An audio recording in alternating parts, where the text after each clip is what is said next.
At 5:30 in the gray morning light, a Russian Pantsir-ME-class Corvette sat in the Sea of Azov. On board were 8 Kalibr cruise missiles, each designed to strike Ukrainian cities hundreds of kilometers away.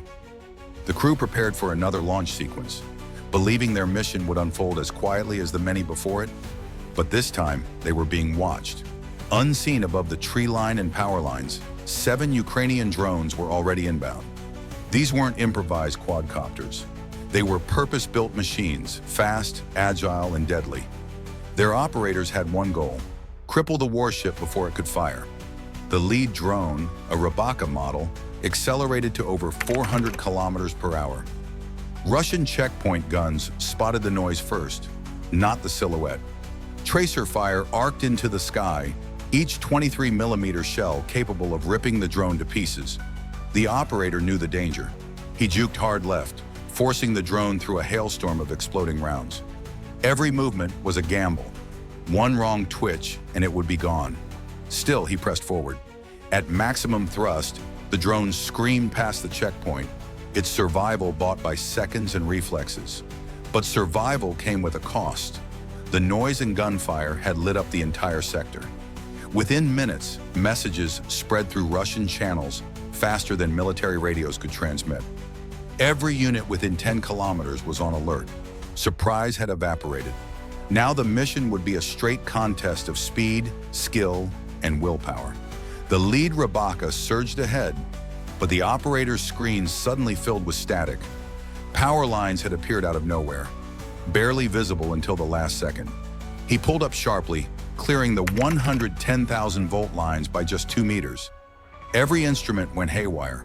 The compass spun, video flickered, and for 3 agonizing seconds he was flying blind. Then, as if that wasn't enough, a radio tower rose out of the haze. With a desperate banking maneuver, the drone slipped past guy wires by inches. Behind it, 2 more drones followed 30 seconds apart. These were Spear models designed not to destroy but to blind, built specifically to jam and confuse the ship's radars. Their mission was survival first, disruption second. Meanwhile, 4 heavier Bobr drones took the northern route. Slower at just 200 kilometers per hour but carrying heavier payloads, they were the hammer that would land after the Rybakas and Spears cleared the way. But the Russians had already received their warnings. At the next checkpoint, a Repellent 1 jammer was waiting, flooding the airwaves with 400 watts of raw electromagnetic noise. The lead operator's screen went black, signal gone. For many drones, that would have been the end. But these operators had planned for it. The drones switched seamlessly into autonomous mode, navigating by accelerometers and optical landmarks. They flew blind through the storm of jamming, keeping course without human eyes guiding them.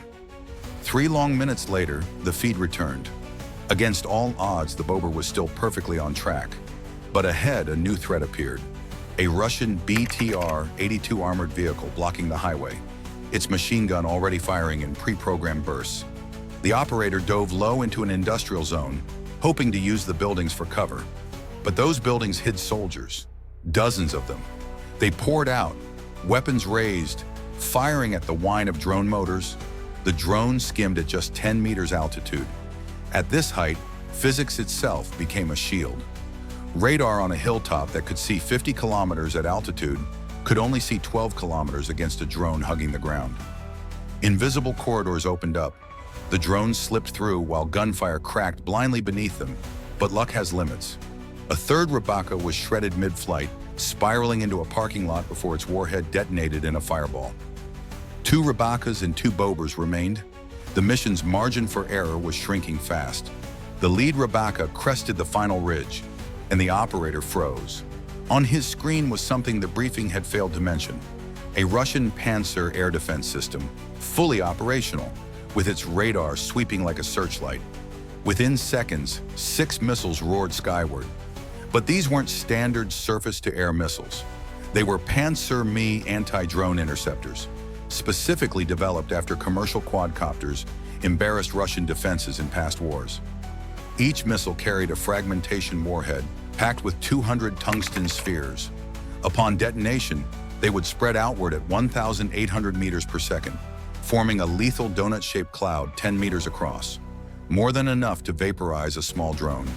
Worse still, The Pantsir operator fired them in staggered altitudes, first at 50 meters, then 30, then 10, creating a three-dimensional box of death. The math was perfect, the kill zone unavoidable. But the Ukrainian operator had studied Pantsir behavior for months. He knew the missiles had a built-in weakness, a 1.2-second arming delay after launch, safety protocols to prevent the warhead from detonating too close to the vehicle. At 432 kilometers per hour, the drone covered 144 meters in that window. The moment he saw the launch flares, he didn't climb or veer. He dove straight at the Pantsir. The missiles streaked overhead, their fuses still locked safe, unable to detonate even as the drone passed within meters. By the time they armed, the Rabaka was already beneath them, using the system's own safety design as a shield. Now the operator leveled out at 5 meters altitude. Dead ahead was the Podlet K1 radar, the critical system feeding targeting data to every launcher within 200 kilometers. If it fell, the entire defense network would collapse. The Pantsir's twin 30mm cannons spun to life, each barrel cycling at 5,000 rounds per minute. But they faced the same problem as the missiles: lag. Calculations needed 1.5 seconds. Servo motors took another half second to aim.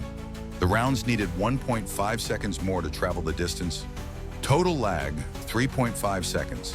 The Rabaka's operator changed course every 2 seconds, ensuring the guns were always solving a problem that no longer existed. He pressed forward. The drone slammed into the Podlet antenna. The shaped charge detonated. A copper cone collapsed into a hypersonic jet, punching through armor, electronics, operator stations, and blasting out the back wall at 7,000 meters per second. The radar that once guarded 200 kilometers of airspace was gone in an instant.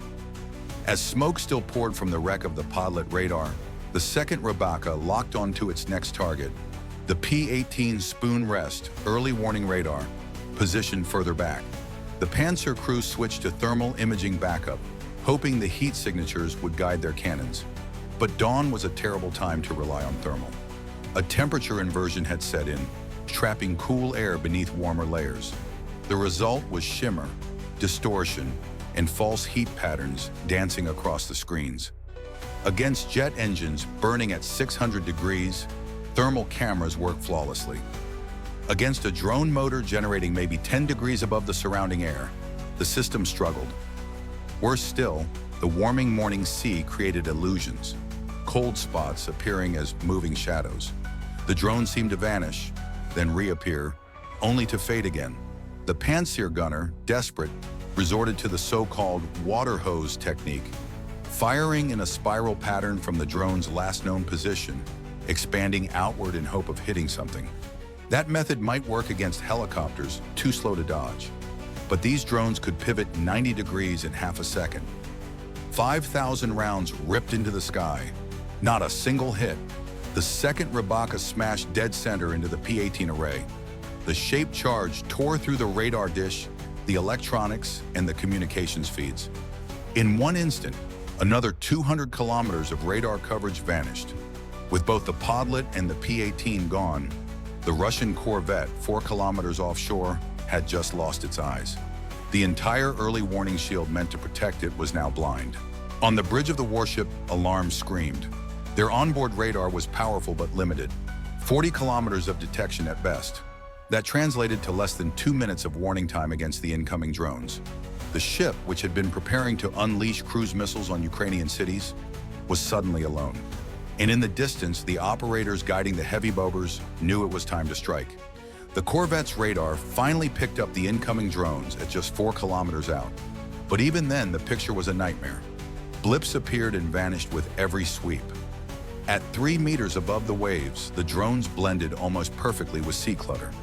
Normally, Doppler filters separate real targets from background noise by tracking speed. But the drones were flying irregularly, surging between 80 and 120 knots, constantly altering their signatures. The computer algorithms began discarding them as false returns. Still, the Russians fought back. The AK-630M2 duet system roared to life. Twin 30mm cannons spinning at 10,000 rounds per minute unleashed walls of fire into the sky. Their targeting relied on Kalman filtering, mathematical predictions of where a moving object would be next. It worked well against cruise missiles that flew straight. Against nimble drones, it was hopeless. Every 3.5 seconds, the system produced a firing solution. Every 2 seconds, the drones changed course. The math never matched reality. Rounds splashed into the sea while the drones zigzagged closer. Desperate, the Corvette deployed its PK-10 decoy launchers, flooding the air with strips of aluminum chaff. To radar, these appeared as massive false targets. Against radar-guided missiles, they were a powerful defense. Against drones piloted by human eyes through onboard cameras, they were useless. Operators ignored the glittering clouds and kept their crosshairs locked on steel. Next came the TK-25E electronic countermeasure suite, blasting out 200 watts of jamming across every frequency from 20 megahertz to 40 gigahertz. Against most drones, that would sever the control link instantly. But the Ukrainians had adapted. Their frequency-hopping spread-spectrum links jumped between 128 channels per second. The jamming only clipped fragments of the signal, causing pixelation and frame drops, but never long enough to break control.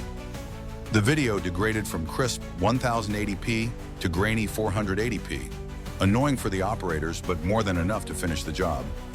On the bridge, the Russian captain barked orders for evasive maneuvers. The Corvette heaved into S-turns at maximum throttle.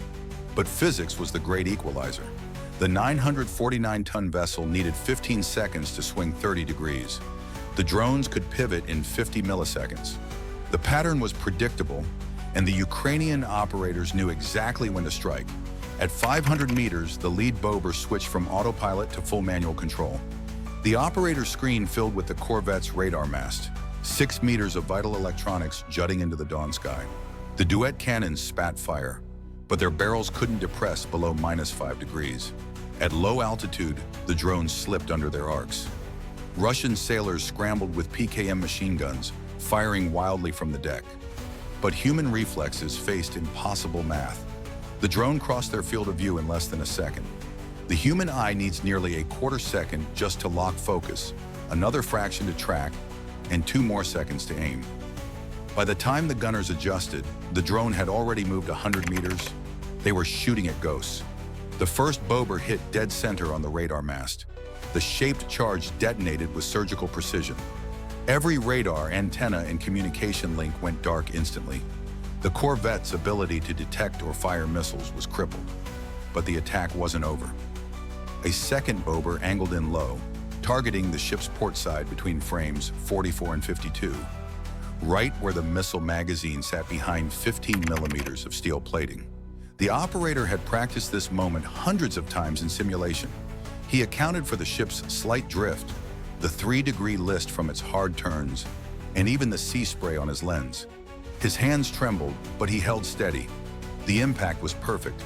The shaped charge penetrated like a needle through paper, copper jet punching through the bulkhead into the Kalibr missile storage. Hydraulic pumps, electrical panels, and fuel lines ruptured at once. Fires erupted instantly, arcs flashing across spilled fluid, coolant lines bursting into clouds of toxic vapor. Most critically, the warhead safety interlocks were knocked out. 8 Kalibr missiles sat armed but useless, unable to launch. The Corvette was now a floating target. Its weapons silenced, its electronics blind, its crew trapped.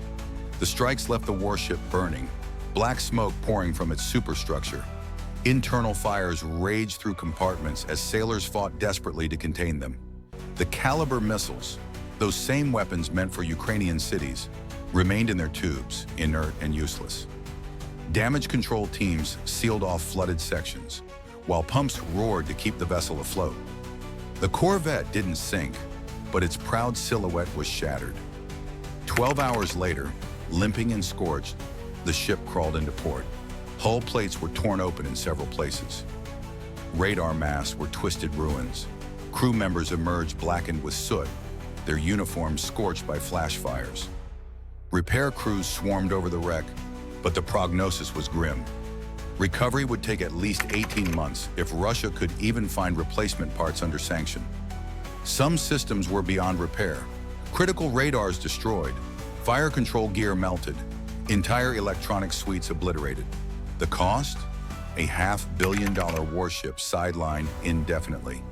8 cruise missiles neutralized before they could strike civilians. And the world watching footage of a fleet meant to project Russian power reduced to a smoldering shell. 300 kilometers away, Ukrainian operators sat in bunkers, watching the final feeds as their drones went dark. They had spent months training, rehearsing, and risking their lives for this moment. With parts bought off the internet and ingenuity under pressure, they had knocked one of Russia's frontline ships out of the war. What the Russians had hoped would be another routine strike on Ukrainian cities had ended in disaster. And once again, it showed how the balance of power at sea was shifting, not with giant fleets, but with small drones, low budgets, and relentless adaptation. The Corvette's return to port told the story better than any statement ever could. A billion-ruble warship blackened, broken, and humiliated. 8 Kalibr missiles still on board, never launched. For Ukraine, it wasn't just a tactical win, it was a symbolic one. Proof that even the most advanced defenses can be cracked, and that ingenuity and persistence can turn the tide of war.